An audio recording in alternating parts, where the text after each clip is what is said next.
Hello again, Frank from the Old Town Coleman Center. If you've had a lantern in your hand more than twice in your life, you probably know there are two areas on a painted fount where the paint likes to chip off. The first area is right around the top, and the reason it chips off here is because the frame rest sits on that. The frame rest is a very sharp piece of metal, and that's a problem. If it hasn't already happened to your lantern, the way you can stop that from happening is when you take it apart and put it back together, is you don't over tighten and don't under tighten the frame. Whatever means it is that tightens it down, make sure that this can't slip and rotate and vibrate in the car or anything, and you don't push it down too hard where it will cut into the paint. The second area is around the bottom of the fount. So this is where the lantern takes the most abuse. It slides on this. You set it on there, you pick it up and move it and slide it and set it on cement and on rocks. And this area here gets really chipped up, and that can, over time, that can cause chippage up into the fount. You don't really want that. So how can you protect that? Well, you can buy a lantern safe. Lantern safes were made a number of years ago. They made them for double mantle lanterns, single mantle lanterns, and they made them in Canada too that are plastic. I've seen some in the United States that were plastic too. But the aluminum ones had a gasket in there. It would protect it nice. And there's a couple problems with those. First of all, they're pretty expensive now. If you find them on eBay, you pay up 50, 60 bucks for a new one. They're nice. They have a wrench, and they usually come with a generator and a couple mantles, but still pretty expensive. The second problem with them was they retain water. And I have seen a number of lanterns, I'm sure you have too, that the entire bottom was rusted away, I mean just destroyed because it had been left with the lantern safe on it. I received an email from a gentleman from Cedar Rapids, Iowa, and he had an idea, and as soon as we get back from this short break, I'll tell you about him and what device he came up with. Be right back.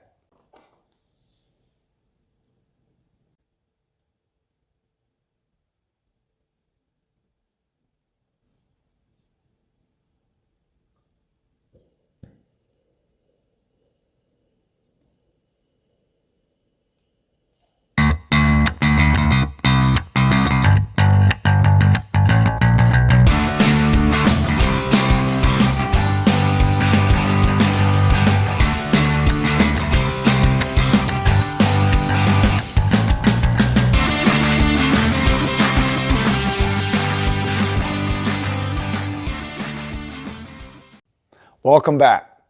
So the gentleman's name's Jeremy, and Jeremy is a new lantern collector. By the time he got his third lantern, he noticed that around the base of the fount, he had a lot of paint loss down there.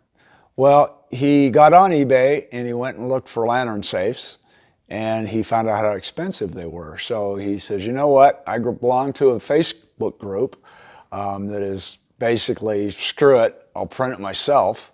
I can't say what the name of it really is because YouTube will kick me off, but I'll leave it down in the remarks below so you can go to this Facebook group if you like to. But Jeremy decided to solve the problem on his own. So this is what he sent me. He asked me if I would test them out and let him know what I think. I think they're awesome. What they are is two plastic rings that he printed off with his 3D printer. He says, pretty cheap to make, but it takes about 4 hours to do. They are made out of thermoplastic polyurethane, which is also known as TPU in the printing world. But these are a flexible material, and what they do is they just go around the base of the fount, and about that easy. And you can see now you can set this on the hood of a car, and excuse me, it won't vibrate off or anything. It has little holes at the bottom so the water will drain out if it gets wet. And they're a really slick idea. Now, I've asked Jeremy a couple questions about them, and he says that they come in clear would be the best because he tried, and I'll show you a picture here, he tried to print them in green, but the green doesn't really match the Coleman green very well. He has a few designs he's working on.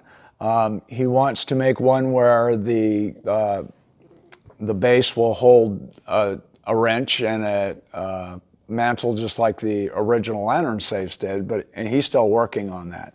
So if you'd like to get one of Jeremy's lantern protectors here, he offers a few options for you. The first one is, and I'll put the link to the website down below this video, you can go there and the original files to print this off are there. You can download that. You can print it off yourself if you have a 3D printer. If you don't have one, you can find somebody that does, or you can go to a UPS store or your local library and print one off there.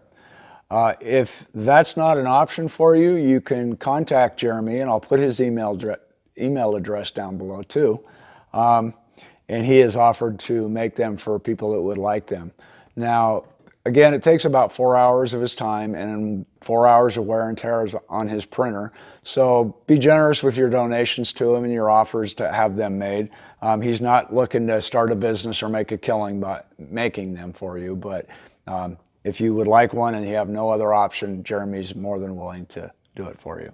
So that's a quick tip for you.